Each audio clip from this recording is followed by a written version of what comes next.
Sarah Chen stood in the massive crystal chamber, her heart pounding as she looked up at the 12 towering figures before her. The Galactic Council chamber was bigger than any building on Earth. The walls were made of some kind of living crystal that glowed with soft blue light. Each council member sat on a throne that floated in the air, arranged in a perfect circle around the speaking platform where Sarah stood. She had practiced this speech 1,000 times. Today would decide if humanity could join the advanced civilizations of the galaxy or remain trapped in their small corner of space. Sarah wore her best diplomatic uniform, the dark blue fabric with silver earth insignia that represented all of humanity's hopes. Honored council members, Sarah began, her voice steady despite her nerves. I come before you today to request that Earth be granted advanced membership in the galactic community. The council members looked down at her with expressions ranging from curious to hostile. The Vorthak representative was just a glowing ball of energy that spoke in a voice like singing crystals. The Zithkri delegate clicked its mandibles together, its insect-like head tilting as it studied her. The massive rock-like golem representative said nothing, but its red eyes glowed brighter. Ancient Executor Thane, the leader of the Keth Mori and the council's most powerful member, leaned forward on his floating throne. His pale blue skin seemed to glow in the chamber's light. His species had been traveling between stars for over 50,000 years. To him, humans were barely more than children who had just learned to walk. Human, Thane said, his voice echoing through the chamber. Your species has been spacefaring for only 200 of your years. You have established colonies on 47 worlds, yet you request access to quantum communications, matter conversion technology, and full trade rights. Why should we grant this when other species have waited millennia for such privileges? Sarah had expected this question. She took a deep breath and began her prepared response. Honored Executor, humanity may be young, but we have proven ourselves capable. In 2 centuries, we have established peaceful relations with over 20 species. We have never started a war of conquest. Our colonies are thriving centers of research and culture. We have contributed new medical techniques, agricultural methods, and even artistic expressions that have been adopted by other worlds. The Vorthak's energy form pulsed brighter. When it spoke, the crystalline voice seemed to come from everywhere at once. The humans show promise in some areas, but they are emotionally unstable. Their history is filled with wars, conflicts, and irrational decisions. How can we trust them with technologies that could reshape star systems? Sarah felt a flash of anger but forced herself to remain calm. Every species has a violent past. The Keth Mori conquered 12 systems before joining the Council. The Zithkri enslaved 3 other insect species. The difference is that humanity has learned from its mistakes. Our current government has maintained peace for over a century. Our colonies work together without central control, forcing them to cooperate. The Zithkri delegates' mandibles clicked rapidly, which Sarah knew was their equivalent of laughter. Cooperation without control is chaos waiting to happen. Humans are unpredictable. They make decisions based on feelings rather than logic. This makes them dangerous. One by one, the council members voiced their concerns. The golem representative spoke in a voice like grinding stone, explaining that humans expanded too quickly and took too many risks. The crystalline architects worried that human creativity would disrupt carefully planned galactic trade routes. The energy beings called the Eternal Flame claimed that humans burned too brightly and would inevitably burn out, taking others with them. Sarah answered each concern as best she could. She talked about human achievements in terraforming, their innovations in faster-than-light communication, and their unique ability to work with species that other civilizations found impossible to understand. She showed recordings of human colonies where dozens of different species lived and worked together in harmony. But she could see in their expressions that she was losing them. These ancient beings saw humanity as a threat to the careful order they had maintained for thousands of years. They had built a galaxy where everything was predictable, where each species knew its place, where change happened slowly and carefully. The only council member who seemed sympathetic was the representative of the Nereid collective. The aquatic species had joined the council only 5,000 years ago, making them the youngest members until humanity's application. Their representative, a creature that looked like a cross between a dolphin and an octopus, floated in a tank of water. Its large black eyes watched Sarah with what she hoped was understanding. After 3 hours of debate, Ancient Executor Thane called for the vote. Sarah's heart sank as she watched the results display on the chamber's walls. 11 votes against, 0 votes in favor, 1 abstention from the Nereid Collective. Thane rose from his throne, his ancient face showing no emotion. The Council has reached its decision. Humanity is denied advanced membership in the galactic community. Furthermore, the Council finds that human expansion has been too rapid and too aggressive for galactic stability. Sarah felt the blood drain from her face. This was worse than she had feared. Therefore, Thane continued, humanity is restricted to its current 47 star systems. Any colonies beyond this boundary must be abandoned within 1 standard galactic year. Humans are forbidden from accessing quantum communication networks, matter conversion technology, or joining interstellar trade agreements. This restriction will remain in place until humanity demonstrates that it can exist peacefully within defined boundaries for a minimum of 1,000 years. The chamber fell silent except for the soft humming of the crystal walls. Sarah stared up at the council members in shock. This wasn't just a rejection. It was a prison sentence for her entire species. Honored Council, Sarah said, her voice barely steady. Many of our colonies beyond your boundary have been established for over 50 years. Millions of humans call those worlds home. They have built cities, farms, families. You're asking us to abandon everything they've worked for. The Council's decision is final, Thane replied coldly. Your species will learn to accept limitations or face the consequences of defying the galactic order. Sarah felt anger building in her chest, but she forced herself to remain diplomatic. And if we refuse to abandon our colonies? Thane's eyes glowed brighter. Then the Council will enforce compliance. We have maintained galactic peace for 10,000 years. We will not allow one aggressive species to disrupt that peace. The threat was clear. Sarah bowed formally, though inside she was screaming with rage and frustration. I will convey the Council's decision to my government. As she walked out of the crystal chamber, Sarah's mind was already racing. She had to get back to Earth immediately. The government needed to know what they were facing. More importantly, the colonies needed to be warned. Behind her, the council members were already discussing other business, dismissing humanity as if they were just another minor problem to be solved. But Sarah knew something they didn't. In all their thousands of years of experience, the council had never dealt with a species quite like humanity.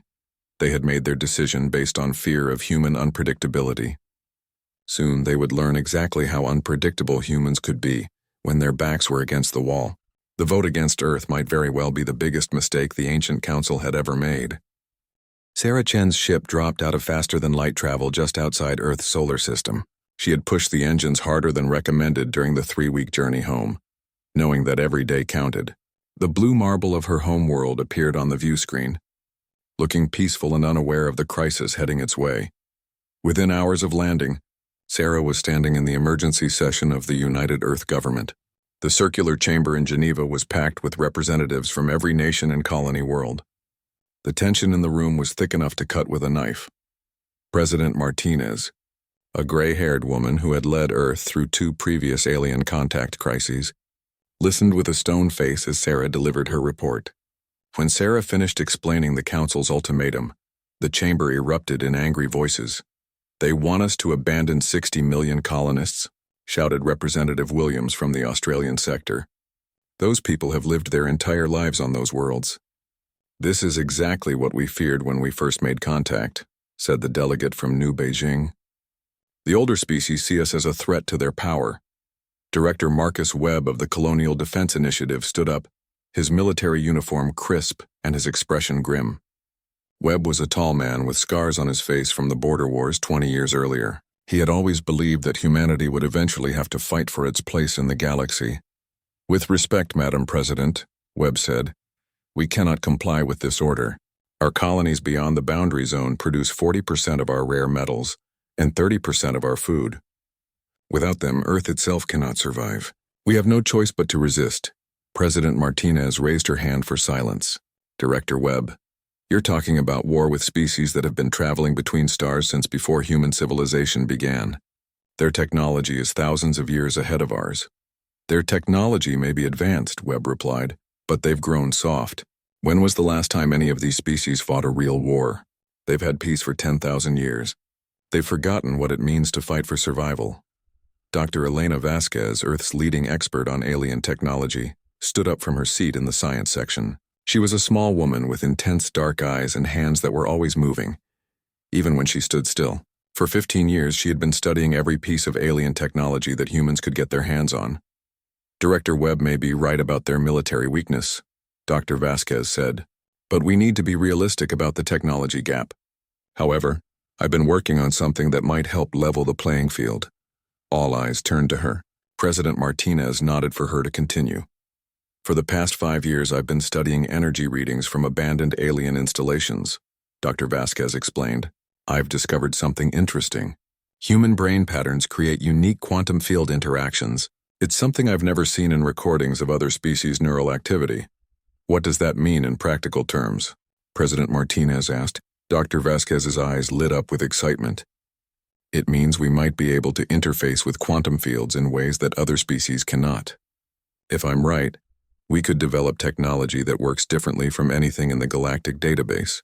Technology they won't know how to counter.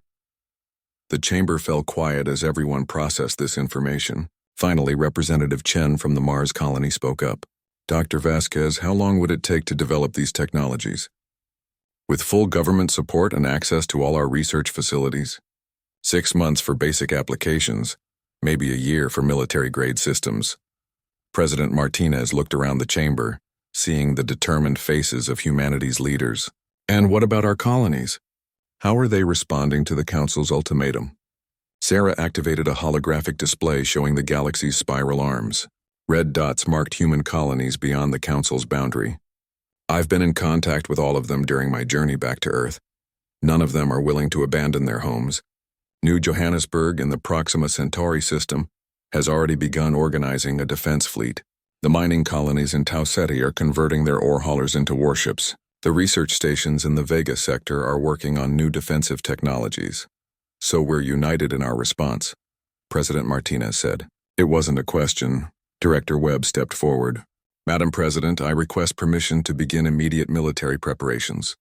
We need to assume the Council will send enforcement fleets within the next few months.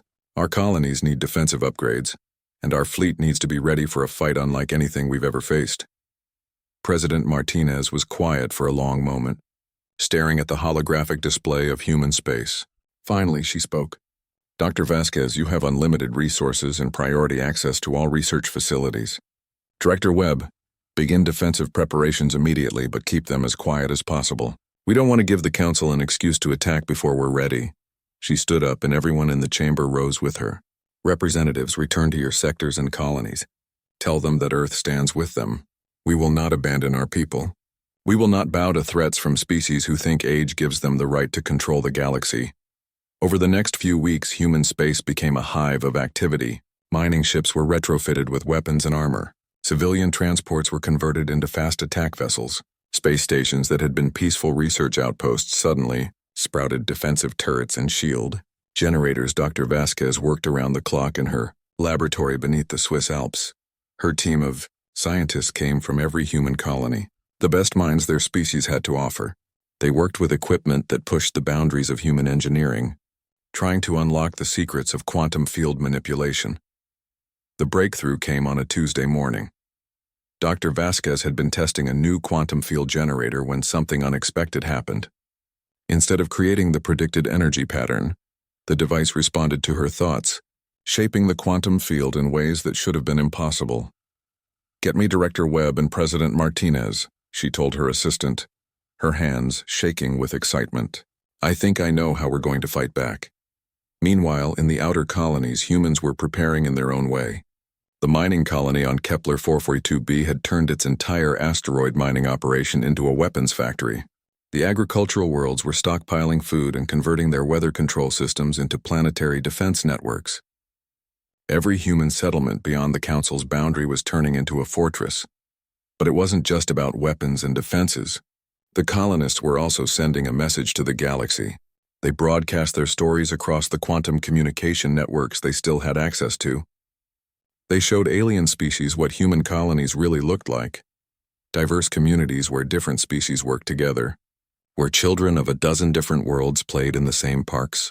where innovation and creativity flourished without the rigid control of the ancient council. Some alien species began to listen. Young members of the Vorthak Energy Collective sent secret messages of support. A few Zithkri hive clusters expressed doubt about the council's decision.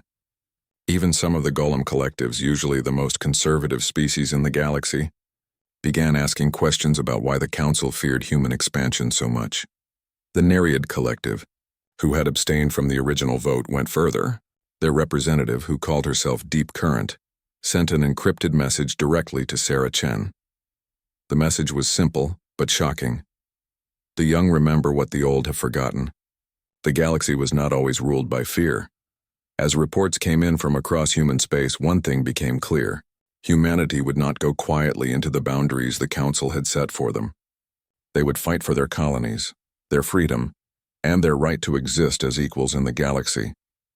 The Council had made their decision based on fear of human unpredictability. They were about to learn exactly how unpredictable a cornered species could become. The massive Keth Mori Dreadnought Eternal Judgment dropped out of faster-than-light travel at the edge of the Proxima Centauri system. Commander Vorthak had been chosen for this mission because of his reputation for efficiency. He had enforced council decisions on 12 different worlds over the past century, and none had ever required a second visit. The human colony of New Johannesburg sat on the third planet of the system, a world covered in red deserts and blue oceans. From his command chair, Vorthak could see the small fleet of human ships orbiting the planet. There were maybe 20 vessels, most of them converted mining ships and cargo haulers. It would barely qualify as a skirmish. "Open a communication channel to the colony," Vorthak ordered his communications officer. The main screen flickered to life, showing a human woman in military uniform standing on what appeared to be a starship bridge. Her dark skin was marked with the ritual scars that Vorthak had learned were common among humans from the African continents of Earth. Her eyes were steady and unafraid. "I am Captain Maria Santos, of the Colonial Defense Fleet," the woman said. "You are entering sovereign human territory without permission." Vorthak almost laughed. The humans still thought they had sovereignty over anything. "Captain Santos, I am Commander Vorthak of the Galactic Council Enforcement Division. You have been given 1 standard year to evacuate this system. That time has expired. You will surrender immediately and prepare for relocation." Captain Santos crossed her arms. "With respect, Commander, this is our home." "We're not going anywhere, Captain," Vorthak said, his voice taking on the tone he used with particularly stubborn primitives. "My ship carries enough firepower to turn your planet into molten rock. Your 20 converted cargo ships are no match for a Council dreadnought. Surrender now, and your people will be relocated safely to worlds within your designated boundary." 23 ships, Captain Santos corrected him. "And Commander, you might want to take another look at your sensors." Vorthak frowned and turned to his tactical officer. "Report." The tactical officer, a young Kethamori with pale blue skin, looked confused. "Sir, our sensors are detecting some kind of interference. The human ships appear to be generating quantum field distortions that are affecting our targeting systems." "Impossible," Vorthak said. "Humans don't have quantum field technology." Captain Santos smiled, and it was not a friendly expression. "Commander, there are a lot of things you don't know about humans. Would you like a demonstration?" Before Vorthak could respond, his ship shuddered. Warning lights began flashing across the command bridge. The tactical officer's voice was higher pitched than usual. "Sir, we're detecting massive energy spikes from the human vessels. They're doing something to the quantum field around our ship." On the screen, Captain Santos was no longer alone. Behind her, Vorthak could see other humans working at stations that looked like no technology he had ever seen. The equipment seemed to be responding directly to the humans' thoughts, energy patterns shifting and changing as they concentrated. "This is your last chance, Commander," Captain Santos said. "Leave our system peacefully, and we won't have to embarrass you in front of the entire Council." Vorthak's pride as a Kethmori warrior overcame his caution. "Fire all forward weapons at the largest human vessel." The Eternal Judgment's main plasma cannons charged with a sound like thunder. These weapons could crack the crust of a planet, and they had never failed to destroy their target. The brilliant beams of energy lanced out toward Captain Santos's ship, a converted mining vessel called the Defiant. But something impossible happened. Just before the plasma beams reached their target, They bent away from the Defiant as if space itself had twisted. The beams curved through empty space and dissipated harmlessly into the void. What? Vorthak stared at his screens in disbelief. How did they do that? Captain Santos's voice came through the communication channel, and now she was definitely smiling. Commander, meet Dr. Elena Vasquez. The screen split, showing a small human woman with dark hair and intense eyes. She was standing in front of equipment that seemed to be alive with energy, quantum fields dancing around her like colorful light. Commander Vorthak, Dr. Vasquez said, your weapons work by following predictable laws of physics. Plasma follows straight lines, energy seeks the path of least resistance. But humans can think in ways your computers cannot predict. We can create quantum fields that don't follow your rules. Vorthak turned to his tactical officer. Fire everything. Full spread. The Eternal Judgment unleashed its full arsenal. Plasma cannons, particle beams, and quantum torpedoes filled the space between the Council ship and the human fleet. It was enough firepower to destroy a small moon. Every single shot missed its target. The human ships moved through the deadly energy like dancers, their paths seeming random but somehow avoiding every beam, every explosion. It was as if they could see the future, or as if the weapons simply refused to hit them. Impossible, Vorthak whispered. Not impossible, Dr. Vasquez replied, her voice calm despite the battle raging around her. Just unpredictable. Your tactical computers are designed to fight enemies who think like you do. But human creativity creates quantum field patterns that your systems cannot process. The Defiant and 2 other human ships moved toward the Eternal Judgment. They weren't firing weapons, but energy was building around them in ways that made Vorthak's sensors scream warnings. Sir, his tactical officer said, panic creeping into his voice. They're targeting our main weapon systems directly through the quantum field. They're not even using conventional weapons. How? Vorthak demanded. Captain Santos answered. Commander, your ship's systems are designed for predictable maintenance. Every circuit, every power conduit follows logical patterns. But if you introduce chaotic quantum fluctuations based on human thought patterns, those logical systems start to break down. The Eternal Judgment shuddered again. This time, the main plasma cannons went offline completely. The quantum field generators that powered the ship's shields began fluctuating wildly. The communication systems started picking up what sounded like human music. Sir, the tactical officer reported, our weapons are offline. Our shields are failing, and somehow they've hacked our communication system to play something called rock and roll. Vorthak stared at the tactical display as more human ships appeared at the edge of the system. Not just the small defense fleet, but larger vessels that had clearly been built for war. They moved with the same unpredictable patterns, their quantum fields creating interference that his sensors couldn't penetrate. Commander, Captain Santos said, I'm going to give you the same choice you gave us. Surrender and leave our system peacefully, or we'll be forced to take more aggressive action. What kind of aggressive action? Vorthak asked, though he wasn't sure he wanted to know. Dr. Vasquez answered, We've discovered that Kethamori neural patterns are particularly susceptible to certain quantum frequencies. We could disrupt your crew's thought processes temporarily. You'd all wake up in a few hours with terrible headaches, but you'd be alive. The threat was delivered in the same calm tone one might use to discuss the weather, which somehow made it more terrifying than any battle cry. Vorthak looked around his bridge at his crew. They were the elite of the Kethamori fleet, veterans of dozens of enforcement actions. None of them had ever faced anything like this. Their expressions showed the same confusion and growing fear that he felt. Sir, his communications officer said quietly, we're receiving priority messages from the Council.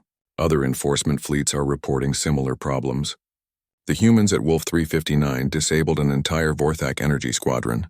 The colony at Tau Ceti somehow convinced a Golem battle group to retreat without firing a shot. Vorthak closed his eyes.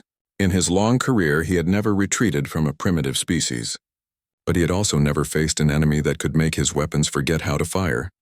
Captain Santos, he said finally, the Eternal Judgment will withdraw from your system. Thank you, Commander, Captain Santos replied. And, Commander, when you report back to the Council, tell them something for me. Tell them that humans don't surrender. We adapt. And we're very, very creative when it comes to solving problems. As the Eternal Judgment prepared to retreat, Vorthak realized that the Council's greatest fear about humanity had just been proven correct. They were unpredictable. And in a galaxy that had been ruled by predictability for thousands of years, that made them more dangerous than any weapon. The enforcement of the Council's decision had failed. Worse, it had revealed that humanity possessed capabilities that the galaxy's greatest powers could not understand or counter. Word of the defeats would spread quickly through both human and alien space. The Council had wanted to contain humanity. Instead, they had just announced to the entire galaxy that the old rules no longer applied. Ancient Executor Thane stood before the great crystal display in the Council's war room, his pale blue face reflecting the red warning lights that now covered most of the galaxy map. In 10,000 years of galactic peace, he had never seen so many crisis indicators at once. The reports kept coming in, each one worse than the last. The enforcement fleet at Proxima Centauri had retreated after their weapons failed to work properly. The Vorthak Energy Squadron at Wolf 359 had been completely disabled by some kind of neural disruption field. Most embarrassing of all, the massive Golem battle group sent to Tau Ceti had simply left after the human colonists broadcast something they called music directly into their quantum consciousness network. How is this possible? Thane asked the assembled military commanders. These are primitives. They've barely learned to travel faster than light. General Kestar of the Zithkri Hive Fleet clicked her mandibles in agitation. The humans are using technologies that do not appear in any of our databases. Their quantum field manipulations follow no known scientific principles. Admiral Voranth of the Eternal Flame spoke in a voice like crackling fire. We have analyzed the energy signatures from the human attacks. Their technology appears to be based on chaotic quantum patterns that change constantly. Our computers cannot predict or counter something that has no logical pattern. Thane turned away from the display, his ancient mind struggling to understand what he was seeing. The Council had maintained galactic order for millennia by ensuring that all technology followed predictable rules. Every species that joined the galactic community had to share their scientific knowledge, creating a unified understanding of how the universe worked. But humans had somehow developed science that worked outside those rules. What do our intelligence sources tell us about human capabilities? Thane asked. Commander Salth of the Shadow Fleet, a species so secretive that most council members had never seen one of their kind, materialized from what appeared to be empty air. The Salth were the council's spies, gathering information from across the galaxy through methods that even other council members didn't fully understand. The human technology is based on direct neural interface with quantum fields, Commander Salth reported in a voice like whispered wind. They have discovered that their brain patterns can influence quantum mechanics in ways that other species cannot. Their Dr. Elena Vasquez has somehow created technology that responds to human creativity and intuition rather than logical programming. Impossible, Admiral Voranth flickered brighter. Quantum mechanics follows universal laws. Consciousness cannot directly affect quantum fields on a macro scale. And yet, Commander Salth continued, human ships are bending space around plasma beams. Human computers are solving problems by generating random quantum fluctuations that somehow produce correct answers. Human weapons are targeting our systems through quantum entanglement networks that should not be able to carry information. Thane felt something he had not experienced in centuries: genuine fear. The Council's power had always been based on their technological superiority. They could crush any rebellion because no younger species could match their weapons or their knowledge. But if humans could develop technology that worked by different rules entirely, then the Council's advantage meant nothing. We need to end this quickly, Thane decided. Authorize the use of planet killers. Destroy the human colony worlds completely. Make an example that will discourage other species from following their path. The chamber fell silent. Planet killers were weapons of absolute destruction, banned for over 1,000 years. They didn't just destroy cities or armies. They turned entire worlds into dead chunks of rock floating in space. General Kestar's compound eyes reflected the red warning lights. Ancient Executor, the use of planet killers will be seen by many species as excessive. There are hundreds of non-human species living on human colony worlds. Their governments will protest. Then they will learn the price of defying the Council's order. Thane replied coldly. Send word to all our fleets. Any human colony that does not surrender immediately will be destroyed completely. No warnings, no negotiations. As the military commanders left to carry out their orders, Thane remained alone in the war room, staring at the galaxy map. The red warning indicators seemed to pulse like a heartbeat, reminding him that somewhere out there, humans were preparing for the war he was about to escalate. Meanwhile, in human space, Admiral Sarah Chen stood on the bridge of the newly constructed battleship Indomitable. The ship had been built using Dr. Vasquez's quantum field technology, and it looked unlike any vessel in galactic history. Its hull seemed to shift and flow like liquid metal, and energy patterns danced across its surface in impossible colors. "Admiral," her communications officer reported, "we're receiving intelligence reports from our sources throughout the galaxy. The Council has authorized the use of planet killers." Sarah felt her stomach drop. Planet killers were the ultimate weapon, devices that could crack a world's core and scatter the pieces across space. Even Earth's best defenses might not be able to stop them. "How long before they can deploy them?" she asked. "Intelligence suggests they have 3 operational planet killers. One is being moved toward New Johannesburg, another toward the Wolf 359 colonies, and the third is heading for our research stations in the Vega sector." Sarah closed her eyes for a moment, thinking. The Council was escalating beyond all reason, but that also meant they were afraid. Truly afraid, perhaps for the first time in thousands of years. "Get me Dr. Vasquez," Sarah ordered. The scientist's face appeared on the main screen, her hair even more wild than usual and her eyes bright with excitement, mixed with exhaustion. Behind her, Sarah could see the most advanced quantum laboratory humanity had ever built, machines that seemed to glow with their own inner light. "Admiral," Dr. Vasquez said, "I've been monitoring the Council's communications through quantum entanglement intercepts. I know about the planet killers. Can we stop them?" "I've been working on something," Dr. Vasquez replied. "The planet killers work by targeting a world's quantum field signature and creating a resonance cascade that destabilizes the planetary core. But if we can create quantum field generators that mask a planet's signature or create false signatures, how long do you need? The theory is sound, but building the generators will take time we don't have. Unless..." Dr. Vasquez paused, her mind clearly racing. "Admiral, there's something else. I've been in contact with some allies who might be able to help us." Before Sarah could ask what she meant, her tactical officer called out urgently, "Admiral, we're receiving an encrypted message on an unknown frequency. It's using quantum encryption methods I've never seen before. Put it through." The main screen flickered, and suddenly Sarah was looking at Deep Current, the representative of the Nereid Collective, who had abstained from the original council vote. The aquatic being floated in her water tank, but behind her, Sarah could see other figures, young members of various council species. Admiral Chen, Deep Current spoke in the musical language of her people, her words translated by advanced computers. "My name is Deep Current, and I represent what you might call the resistance within the council species. We are the young ones, the ones who remember that the galaxy was not always ruled by fear and stagnation." "What do you want?" Sarah asked, though hope was building in her chest. "We want to help," Deep Current replied. "We have access to council archives, military positions, and even some of their most guarded secrets. The planet killers they're sending against you are old weapons with known weaknesses. A young Vorthak energy being pulsed into view, its light patterns indicating excitement. The planet killers require quantum field calculations updated in real time. If those calculations are disrupted, the weapons become unstable. We can provide you with the technical specifications," added a Zith Kree, whose carapace showed the bright colors of youth. "But more than that, we can coordinate a galaxy-wide uprising. There are hundreds of species who are tired of council control, tired of being told what they can and cannot achieve." Sarah stared at the screen, realizing that the council's greatest fear was coming true. Their attempt to crush humanity was inspiring rebellion throughout the galaxy. The very qualities they had tried to suppress, creativity, innovation, the refusal to accept limitations, were spreading to other species. "What do you need from us?" Sarah asked. Deep Current's large black eyes seemed to shine with an inner light.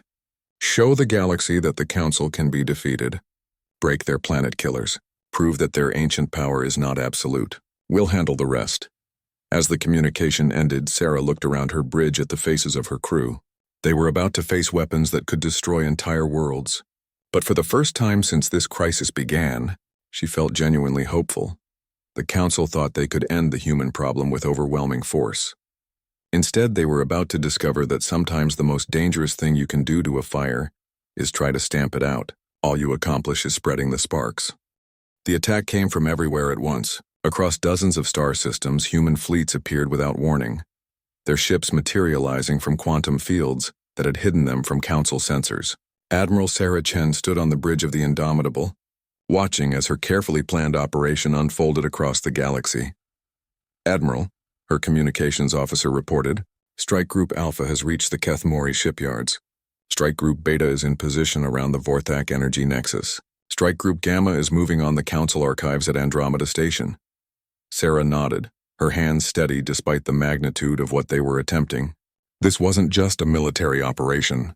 It was a complete restructuring of galactic power, and it had to succeed in the next 6 hours or humanity would face annihilation.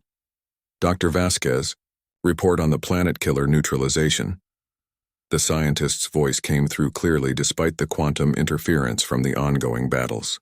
"All 3 planet killers have been disabled. The quantum field disruptors we built with help from the Nereid resistance worked perfectly. The weapons are drifting in space, their targeting systems completely scrambled." At the Keth Mori shipyards, Captain Maria Santos led the assault on the ancient facility that had been building Council warships for 3,000 years. Her ship, the Defiant, danced between the massive construction platforms, its quantum field projectors turning the facility's own defensive systems against each other.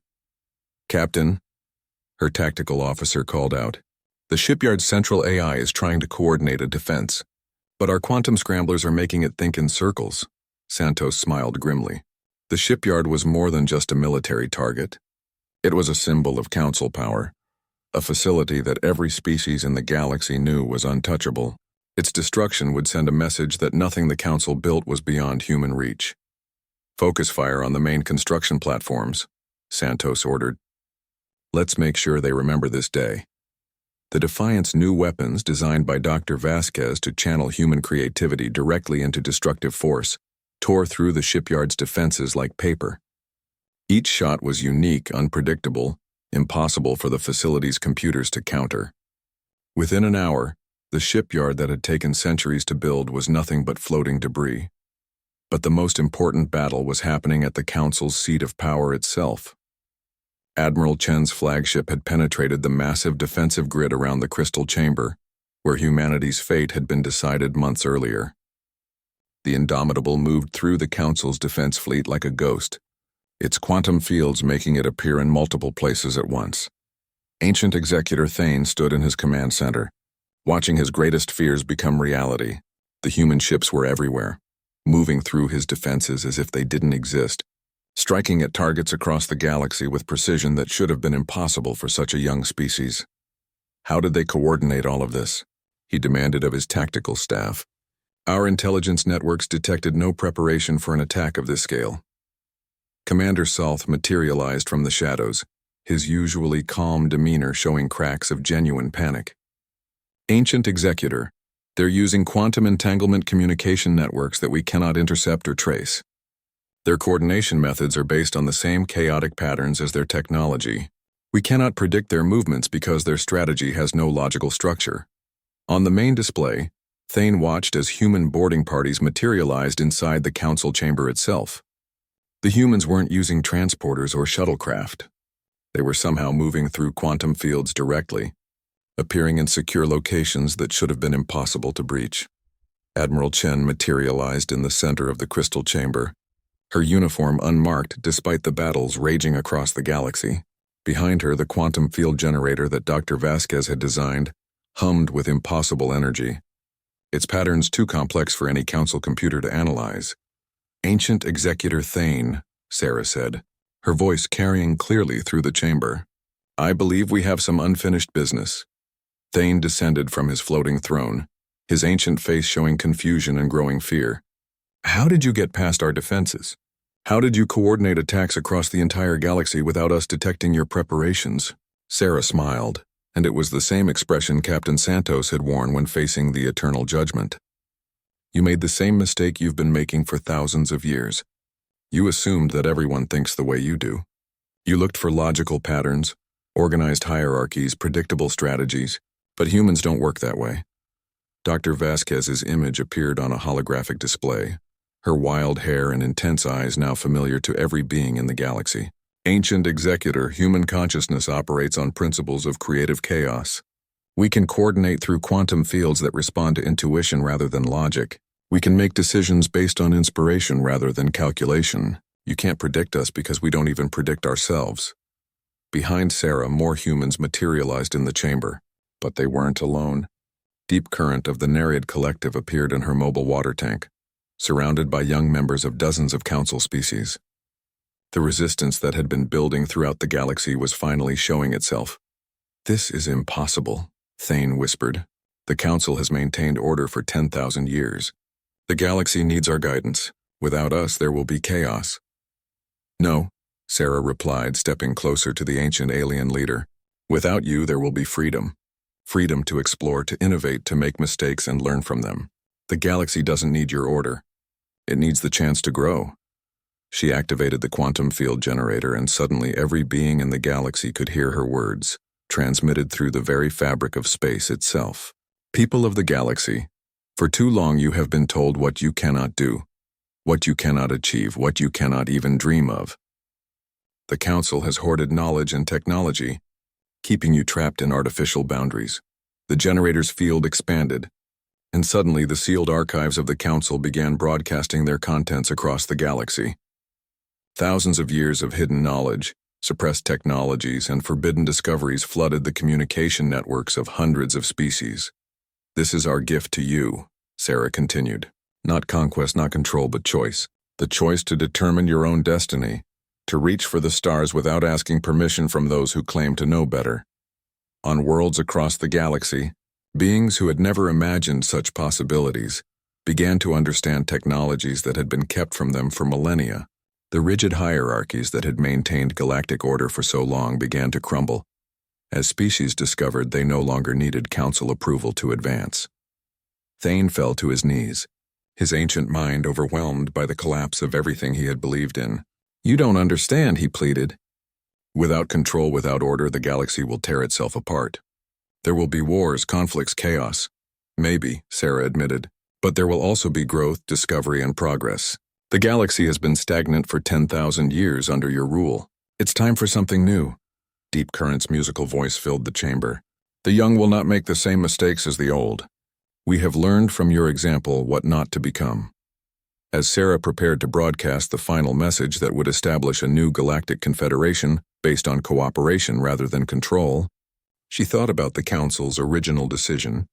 They had voted against Earth because they feared human unpredictability, human creativity, human refusal to accept limitations. They had been right to fear those qualities. But they had been wrong about what those qualities would bring to the galaxy. 6 months later, Sarah stood in a new council chamber, one built through the cooperative efforts of hundreds of species working together.